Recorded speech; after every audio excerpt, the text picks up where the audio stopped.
যেই উদ্বেগটির কথা বিশ্ববিদ্যালয়ের সাধারণ ছাত্রছাত্রীরা বলছেন, তারা বলছেন নির্বাচন আসছে, 6 তারিখ পর্যন্ত বিশ্ববিদ্যালয় বন্ধ ঘোষণা করা হয়েছে, ধারণা করা হয় 5-6 তারিখে নির্বাচনী তফসিল ঘোষণা হবে, 7 তারিখ থেকে বিশ্ববিদ্যালয়ের শীতকালীন ছুটি শুরু হবে, পুরো ডিসেম্বর মাস বিশ্ববিদ্যালয় ছুটি। তার মানে এই দীর্ঘ ছুটির ফেরে ছাত্রছাত্রীদেরকে সারা দেশে ছড়িয়ে দিয়ে বিশ্ববিদ্যালয়ের শক্তিশালী রাজনৈতিক পক্ষটি এখন বিশ্ববিদ্যালয়ের ছাত্রছাত্রীদেরকে রাজনৈতিক অ্যাসাইনমেন্টে কাজে লাগাতে চায় কিনা সেটাও দেখবার জন্য অপেক্ষা করতে হবে। বাংলাদেশে 31 ঘন্টার কিছু বেশি সময়ের মধ্যে 4 বার ভূমিকম্প অনুভূত হওয়ার পর সারা দেশেই আতঙ্ক ছড়িয়ে পড়েছে। তবে স্বাভাবিকভাবেই বড় বড় অট্টালিকার সারি, ভবনের পর ভবন নির্মিত হয়েছে যেই রাজধানী শহর ঢাকায়, সেই ভয়াবহ ঘন বসতিপূর্ণ ঢাকা শহরে আতঙ্ক তীব্র আকার ধারণ করেছে। শুক্রবার দিন এক তীব্র ঝাঁকুনির ভূমিকম্প, যেটা ঢাকার কাছে নরসিংদীতে যেটার উৎপত্তি, সেই ভূমিকম্পের ঝাঁকুনির রেশ কাটতে না কাটতেই শনিবারে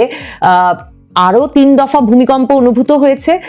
নরসিংদী থেকে উৎপত্তি হয়েছে, এমনকি ঢাকার বাড্ডা থেকেও ভূমিকম্প উৎপত্তি হবার পর বিশেষজ্ঞরা এখন বলছেন যে মানে বড় ধরনের আরো কোনো ভূমিকম্প আসবার আগে হয়তো প্রকৃতি এই কাঁপুনিগুলোর মাধ্যমে জানান দিচ্ছে। কিন্তু বিজ্ঞান বলে যে ভূমিকম্পের কোনো পূর্বাভাস দেওয়া সম্ভব নয়। মানে আগামী 7 দিনে সেই বড় ভূমিকম্প আসছে, 15 দিনে আসছে বা 2 মাসে আসছে, এ ধরনের কোনো পূর্বাভাস দেওয়া ভূমিকম্পের ক্ষেত্রে সম্ভব নয়। কিন্তু বাংলাদেশের সর্বোচ্চ বিদ্যাপীঠ ঢাকা বিশ্ববিদ্যালয় 15 দিনের জন্য বন্ধ ঘোষণা করে দেওয়া হয়েছে এবং শিক্ষার্থীদেরকে সাথে সাথে হল ছাড়ার নির্দেশ দেওয়া হয়েছে। রোববার বিকাল 5টার মধ্যে তাদেরকে হল ছাড়তে বলা হয়েছে। হল ছাড়াতে শিক্ষার্থীদেরকে এতটাই উদ্গ্রীব হয়ে উঠেছিল বিশ্ববিদ্যালয় কর্তৃপক্ষ এবং ঢাকা বিশ্ববিদ্যালয় ছাত্র সংসদ ডাকসুর নেতৃবৃন্দ যে প্রথমবারের মতো হল ছেড়ে বাড়ি যাওয়ার জন্য ঢাকা বিশ্ববিদ্যালয় এমনকি বাস সার্ভিসের ব্যবস্থা করেছে। কিন্তু বিশ্ববিদ্যালয়ের একটা বিরাট অংশের ছাত্রছাত্রী যাদের ঢাকায় মানে রোজগার করে খেতে হয়, মানে তারা তাদের শিক্ষা জীবনযাপন এগুলো চালাতে যারা টিউশনি করেন কিংবা নানা রকম চাকরি করেন, তাদের জন্য বিশ্ববিদ্যালয়ের হল হঠাৎ করে বন্ধ হয়ে যাওয়া একটা ব্যাপক অনিশ্চয়তায় তাদেরকে ঠেলে দিয়েছে। কাজেই বিশ্ববিদ্যালয়ের শিক্ষার্থীরা সকলেই ভূমিকম্পে আতঙ্কিত ছিলেন বটে, কিন্তু সকলেই বিশ্ববিদ্যালয়ের ক্লাস পরীক্ষা বন্ধ করে এখনই ঢাকা বিশ্ববিদ্যালয়ের হল তাদেরকে ছাড়িয়ে দিতে হবে এমন কোনো দাবি তুলছিলেন, তার কোনো নমুনা পাওয়া যায় না। কিন্তু শনিবার রাতে হঠাৎ করেই ডাকসুর জিএস ASM ফারহাদ তিনি ফেসবুকে স্ট্যাটাস দিয়ে বসেন যে ঢাকা বিশ্ববিদ্যালয়ের ঝুঁকিপূর্ণ হলগুলো থেকে শিক্ষার্থীদের তাদের নিরাপত্তা নিশ্চিত করতে ঢাকা বিশ্ববিদ্যালয়ে ছুটি ঘোষণা করতে হবে। ঢাকা বিশ্ববিদ্যালয়ের কয়েকটি হল, বিশেষ করে হাজী মোহাম্মদ মুহসিন হলটি ঝুঁকিপূর্ণ, সেই অভিযোগ করে শুক্রবারে তীব্র ঝাঁকুনির ভূমিকম্পের পরেই সেই হাজী মোহাম্মদ মুহসিন হলের শিক্ষার্থীরা কর্মচারীদের জন্য নির্মিত, তাদের পরিবার নিয়ে বসবাসের জন্য নির্মিত স্বাধীনতা টাওয়ার, যেখানে প্রায় 50টির মতো ফ্ল্যাট আছে, সেই স্বাধীনতা টাওয়ারে উঠে গিয়েছিলেন হাজী মোহাম্মদ মুহসিন হলের ছাত্ররা। হাজী মোহাম্মদ মুহসিন হলের ছাত্ররা সেই কর্মচারীদের বাড়িতে উঠে যাওয়ার পর সেখানে কর্মচারীদের সঙ্গে এবং শিক্ষকরাও এ নিয়ে এক রকমের আপত্তি প্রকাশ করছিলেন যে হাজী মোহাম্মদ মুহসিন হলের ছাত্ররা হঠাৎ করে এসে কর্মচারীদের বাসাবাড়ির এই টাওয়ারটি কেন দখল করে নিল, এবং এটা নিয়ে কোন রকম বোঝাপড়া সম্ভব হচ্ছিল না হলের শিক্ষার্থীদের সঙ্গে ডাকসু নেতৃবৃন্দের কিংবা বিশ্ববিদ্যালয় প্রশাসনের। অন্যদিকে কর্মচারীদের মধ্যেও বিশ্ববিদ্যালয়ের শিক্ষকদের মধ্যেও যারা এই বিষয়টিকে ভালোভাবে দেখছিলেন না, তাদেরও এই নিয়ে ক্ষোভ বাড়ছিল। অন্যদিকে ডাকসু নেতৃবৃন্দ আসলে কোথায় ব্যস্ত? ডাকসু নেতৃবৃন্দ এখন সম্পূর্ণত ব্যস্ত নির্বাচনী প্রচারণায়। এই যে বিশ্ববিদ্যালয়টি হুট করে বন্ধ করে দেওয়া এবং টিউশনি করেন, চাকরি করেন, কিংবা বিশ্ববিদ্যালয় বন্ধ করে দিলেই বাড়িতে যাওয়ার যাদের উপায় নেই, কিংবা বিশ্ববিদ্যালয় ছেড়ে দিলেই কি বাড়ি কি নিরাপদ, মানে ভূমিকম্প থেকে বাড়িতে বাঁচা যাবে, বিশ্ববিদ্যালয়ে বাঁচা যাবে না, এ ধরনের যুক্তি যারা বিশ্বাস করেন না, যাদের কাছে এই যে হুট করে নেওয়া সিদ্ধান্তটা কোনো তৃতীয় পক্ষের সিদ্ধান্ত বলে মনে হচ্ছে, তারা 22শে নভেম্বর মানে বিশ্ববিদ্যালয় 15 দিনের জন্য বন্ধ ঘোষণা হয়েছে, এই ঘোষণার পর ভিসির বাড়ির সামনে সারা রাত অবস্থান নিয়েছিলেন এবং তারা সেখানে মোনাজাত ধরে বলেছেন যে ভিসির যাতে তিনি যে সকল ছাত্রছাত্রীর দায়িত্ব নিয়েছেন ঢাকা বিশ্ববিদ্যালয়ে, তিনি যাতে এক চোখা নিরপেক্ষ দৃষ্টিভঙ্গিতে না থেকে ঢাকা বিশ্ববিদ্যালয়ের সকল ছাত্রছাত্রীদের জন্য দায়িত্ব নিতে পারেন, সেই সক্ষমতা যাতে তাকে দান করা হয় সেই জন্য তারা মোনাজাত করেন। এবং তারা বলেন যে ডাকসুকে শিক্ষার্থীদের প্রতিবাদের কণ্ঠস্বর হওয়ার কথা ছিল, কিন্তু আমরা দেখতে পেয়েছি ডাকসুর ভিপি মহোদয় সারাদিন ধরে দাঁড়িপাল্লার ভোট চেয়ে সারা দেশ ভরে ক্যাম্পেইন করে যাচ্ছেন। বিশ্ববিদ্যালয়ের শিক্ষার্থীরা যে ঘুমাতে পারছে না, ভয়ের চোটে আতঙ্কের চোটে ভিসি চত্বরে অবস্থান করছে, ভিপি মহোদয় দেখতে আসতে পারেন নাই, তার কোনো প্রতিনিধিকেও আমাদের সঙ্গে কথা বলার জন্য পাঠাতে পারেন নাই। তারা আল্লাহর কাছে ডাকসু প্রতিনিধিদের শিক্ষার্থীদের প্রতি সহমর্মী হওয়ার তৌফিক চেয়ে দোয়া চান এবং তারা বলেন যে বাধ্যতামূলক আবাসিক হল বন্ধের সিদ্ধান্ত স্থগিত করা উচিত এবং নিরাপদ আবাসনের বাস্তবসম্মত সমাধান সহ 3 দফা তাদের যে দাবি, সেই 3 দফা দাবিতে কর্ণপাত করা উচিত বিশ্ববিদ্যালয় প্রশাসনের। কারণ তাদের কথা হচ্ছে 15 দিনে কি করে বিশ্ববিদ্যালয় প্রশাসন যদি হলগুলো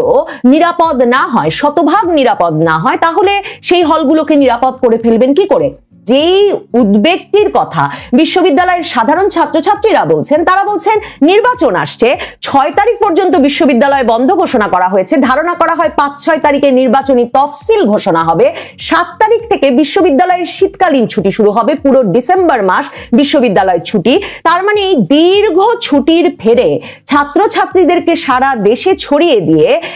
বিশ্ববিদ্যালয়ের শক্তিশালী রাজনৈতিক পক্ষটি এখন বিশ্ববিদ্যালয়ের ছাত্রছাত্রীদেরকে রাজনৈতিক অ্যাসাইনমেন্টে কাজে লাগাতে চায় কিনা সেটাও দেখবার জন্য অপেক্ষা করতে হবে। কারণ বিশ্ববিদ্যালয়ের ছাত্রছাত্রীরা বলছেন তারা ডাকসু নির্বাচনের আগেই টের পেয়েছেন যে রাজনৈতিক পক্ষের কাছে তাদের সকলের ঠিকানা, ফোন নাম্বার, পরিবারের সদস্যদের ফোন নাম্বারও এমন ভাবে আছে যে ডাকসু নির্বাচনের আগেও তারা দেখেছেন যে এলাকায় রাজনৈতিক নেতৃবৃন্দ তাদের পরিবারকে ফোন করে ডাকসু নির্বাচনে ভোটে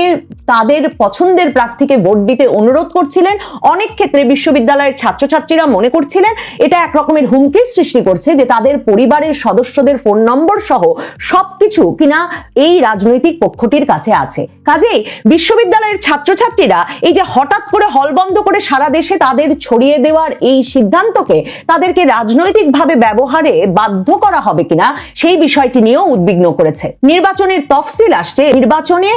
গণভোট এবং সংসদ নির্বাচন একই দিনে অনুষ্ঠানের দায়িত্ব দিয়েছে নির্বাচন কমিশনকে সরকার। এই ঘোষণা আসবার পর একদিকে যেমন নির্বাচন কমিশন বলেছে সেটা তাদের জন্য কঠিন হবে, জামায়াতে ইসলামীর আমির ডাক্তার শফিকুর রহমান তিনি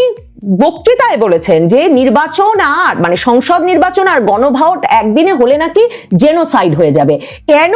নির্বাচন আর সংসদ নির্বাচন আর গণভোট একদিনে হলে জেনোসাইড হয়ে যাবে এটার তিনি ব্যাখ্যা না দিলেও তিনি যে সংঘাতের আশঙ্কা করছেন এবং একটা সংঘাতপূর্ণ পরিবেশে তার কর্মীদেরকে প্রস্তুত রাখতে চাইছেন সেটা নিশ্চিত। আর ডাকসু নেতৃবৃন্দ যখন সারা বাংলাদেশে ছড়িয়ে গেছেন নিজ নিজ এলাকায় এবং তাদের রাজনৈতিক নেতৃবৃন্দের সঙ্গে রাজনৈতিক প্রভাব বিস্তারে কাজ করছেন, তখন ঢাকা বিশ্ববিদ্যালয়ে তাদের প্রশিক্ষিত বাহিনীকে যে তারা পাশে চাইবেন সেটাকে অনেক পর্যবেক্ষকই খুব স্বাভাবিক একটা রাজনৈতিক কৌশল বলে মনে করছে। জামায়াতে ইসলামীর আরেক নেতা তাদের কেন্দ্রীয় কর্মপরিষদ সদস্য ও সাবেক সংসদ সদস্য শাহজাহান চৌধুরীর একটা বক্তৃতা ভাইরাল হয়েছে। সেই বক্তৃতায় তিনি বলেছেন জামায়াতে ইসলামীর জন্য যে সুযোগ এসেছে সে সুযোগ আর ভবিষ্যতে আসবে না। কাজেই জামায়াতে ইসলামীর কর্মী বাহিনীকে এই নির্বাচনের আগেই পরিস্থিতি এমন তৈরি করতে হবে যেই পরিস্থিতিতে জামায়াতে ইসলামীর কথায় প্রশাসন চলবে, প্রশাসনে যারা আছে তাদেরকে অবশ্যই আমাদের আন্ডারে নিয়ে আসতে হবে, আমাদের কথায় তারা উঠবে, আমাদের কথায় তারা বসবে, আমাদের কথায় গ্রেফতার করবে, আমাদের কথায় মামলা করবে। এই পরিস্থিতিটা তৈরি করা যে প্রয়োজন হয়ে পড়েছে জামায়াতে ইসলামীর জন্য কোনো রাগঢাক ছাড়া, তার শফিকুর রহমানের উপস্থিতিতেই চট্টগ্রাম নগরের জিইসি কনভেনশন সেন্টারে জামাতের চট্টগ্রামের নির্বাচনী দায়িত্বশীলদের সমাবেশে শাহজাহান চৌধুরীর মতো সিনিয়র নেতা এই মন্তব্য করেছেন এবং তিনি বলেছেন যে দাঁড়ে দাঁড়ে যেতে হবে, প্রাইমারি স্কুলের মাস্টারকে বলতে হবে, মাধ্যমিক বিদ্যালয়ের শিক্ষককে বলতে হবে, এমনকি ডেকোরেটরের বয়ের সঙ্গেও সভা করতে হবে। এবং তিনি বলেছেন যে তিনি যখন নমিনেশনও পান নাই তখনই তার উপদেষ্টাদের সঙ্গে সম্পর্ক ছিল এবং তিনি লোহাগাড়ায় 100 কোটি, সাতকানিয়ায় 100 কোটি এবং লোহাগাড়ায় 10 কোটি বাস্তবায়নের জন্য সাতকানিয়ায় 10 কোটি এসব দেওয়া হয়েছে, মানে 110 কোটি করে লোহাগাড়া এবং সাতকানিয়ায় দেওয়া হয়েছে এমন মন্তব্য তিনি করে বসেন ওই সভা সমাবেশে। তার মানে টাকা আছে যথেষ্ট। জামায়াতে ইসলামী মনে করছে যে জামায়াতে ইসলামীর এখন প্রয়োজন এমন কর্মী বাহিনী যারা সারা বাংলাদেশে প্রভাব বিস্তার করে প্রশাসনকে তাদের আন্ডারে নিয়ে আসতে পারবে, যাতে প্রশাসন তাদের কথায় উঠে বসে, মামলা করে, গ্রেফতার করে, সব তাদের কথায় হয় এই নির্বাচনের আগেই। তাহলে জামায়াতে ইসলামী এবং ইসলামী ছাত্র শিবিরের যেমন ডাকসু ভিপি সাদিক কায়েমের মতো সক্রিয়, শিক্ষিত, বুদ্ধিমান তরুণদেরকে দরকার, তেমনি সেই তরুণদেরকে পাশে দরকার যারা ঢাকা বিশ্ববিদ্যালয়ে ডাকসুতে ছাত্র শিবিরের ঐতিহাসিক বিজয় নিশ্চিত করে বাংলাদেশ জুড়ে জামায়াতে ইসলামী এবং ছাত্র শিবিরের অবস্থান পাকাপোক্ত করেছে। কাজেই ওই যে যারা গিয়ে ভিসির বাড়ির সামনে মোনাজাত ধরলেন যে ভিসি কেন সকলের কথা শুনছেন না, একটা তৃতীয় পক্ষের কথায় হল বন্ধ করে দিয়ে এক্ষুনি ভূমিকম্পের কথা বলে হল থেকে ছাত্রদের সরে যেতে বলছেন, তারা বলছেন ওই তৃতীয় পক্ষের কোনো বুদ্ধিতে এবং তৃতীয় পক্ষের কথায় আর ডাকসু নেতাদের তাদেরকে দেখে রাখার কথা ছিল তাদের কথায় বিশ্ববিদ্যালয় কর্তৃপক্ষ এই সিদ্ধান্ত নিয়েছেন।